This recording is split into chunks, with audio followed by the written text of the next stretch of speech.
gaffer begins by gathering glass on the end of a 5-foot-long stainless steel blowpipe. The furnace, which is kept at 2100 degrees Fahrenheit, holds around 600 pounds of molten glass. The gaffer will take multiple gathers, each time adding another layer to the bubble. They shape the glass with wood blocks, which are made of cherry wood, and the marver table, which is made of stainless steel. To add color, the piece is rolled in frit, which is crushed up granules of concentrated metal oxide pigments.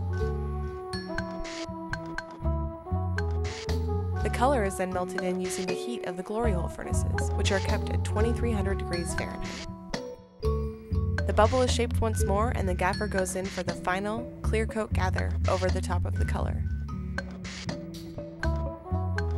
The piece must constantly be reheated so the glass does not crack from thermal shock. The sink is handed from the start team, which began the piece, to the finishing team. The finishing team begins to create the shape of the sink by hand, using wet newspaper. Calipers are used to measure the size of each sink, which are 16 to 17 inches wide and 5 to 6 inches deep. An assistant blows air down the blowpipe, expanding the bubble. Another assistant makes a punty, which is a solid rod with clear glass on the end. The gaffer marks with chalk where he would like the punty. It is then sealed to the bottom of the piece to gain access to the mouth. The gaffer then makes a score mark, and with a tap on the pipe, the piece is transferred to the solid rod. The jagged edge of the mouth is then fire polished and shaped.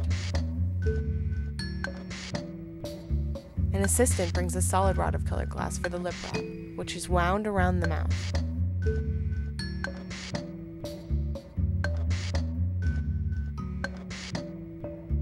The lip is shaped and stretched open using the graphite paddle and jacks, which are bladed metal tools.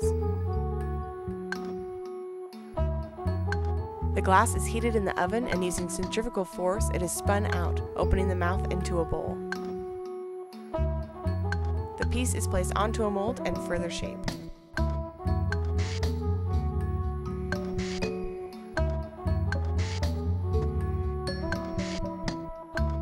Each piece here at Tacoma Glass Blowing Studio is one of a kind.